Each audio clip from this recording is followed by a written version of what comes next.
Good morning, Mike and Arlen, our Philippine journey. Crime in the Philippines and what you are going to be exposed to as both an expat and a tourist, visitor or living. It just doesn't matter either way. However, there are some differences in the crimes, and we're going to talk about that because I think it's important. So, without going any further, let's talk about it. I never got it, why'd you have to go? I guess this world's too slow for you. I think there's beauty in the gray, the cold, but you just want the gold. And there's no way I can beat it, cause I got no chance, no chance when it comes to her.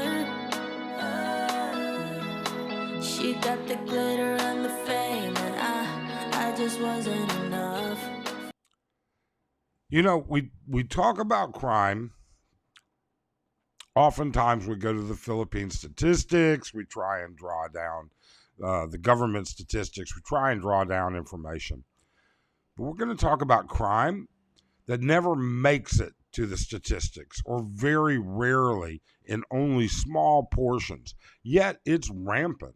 It happens quite often. You talk to any expat who has lived here in the Philippines for any amount of time, and they have either been a party to or know somebody that's been a party to these crimes.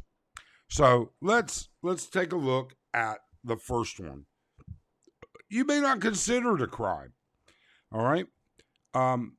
And because, I don't know what they have in the UK, and I don't know what they have in Australia and all these other places, but there are consumer protection fraud laws that prevent this.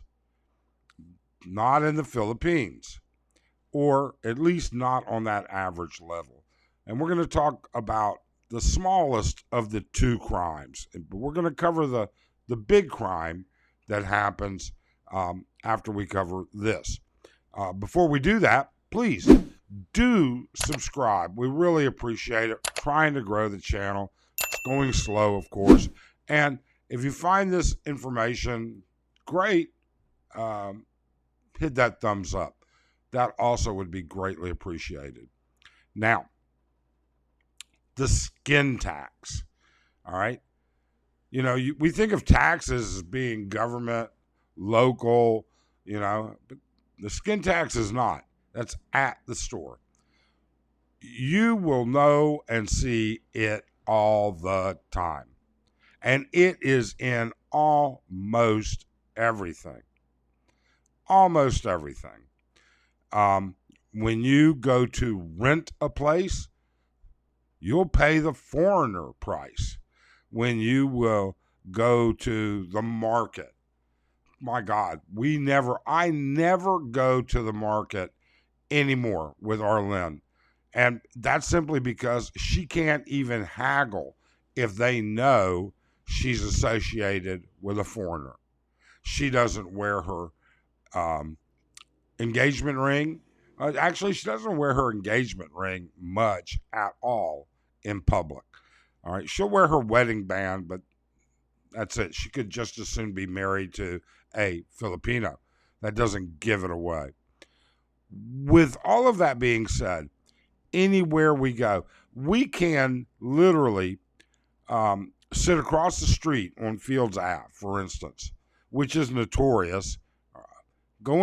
She can go into one of the shops, and I can send her to a shop, and I can say, Arlen, go down there to that shop and try and get the best price you can get for that bag that's hanging up there, like, maybe a backpack or something like that. Then she'll come back. How much? Then I can go down there, and I guarantee you I will not get anywhere near that price. Sometimes I might get maybe between 10 and 20% of the price that they gave her. But more often than not, it's 25 to 40% difference. you're going to be subject to these things all the time. Now, where places have fixed prices that are tags, at the mall, where things aren't negotiable at SM. This is the price, this is what you pay. I don't know of anybody that's walked into SM Electronics and been able to negotiate a lower price. I guess it's possible, but we don't know of anybody that's been able to do that. All right. So there's the skin tax, and that applies across the board. All right. It really and truly does. When the prices are absolutely set in a business, that's the way it is. But when the prices are not set and there's no haggling, all right, you're going to get and pay a skin tax. It's a minor crime. It's a minor amount of money, I know, okay? But it's a nonviolent crime, and it's not considered a crime here in the Philippines. It's not considered a crime to extort, extol, or take advantage of foreigners or anybody, I guess, that it applies to when negotiating. I mean, Arlen grew up in the province where everything's a negotiation. Now, we don't have as big a problem in the province because it's small. The market has like 4 people who deal in chicken, 3 people who deal in pork, half a dozen people who deal in fish, 4 or 5 people that deal in vegetables. And yeah, they know, but they also know that we have all this family, and we know what the prices are going to be. Okay?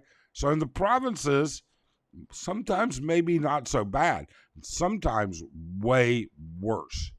Depends on how you're hooked up in that province. But let's talk now about the bigger scam.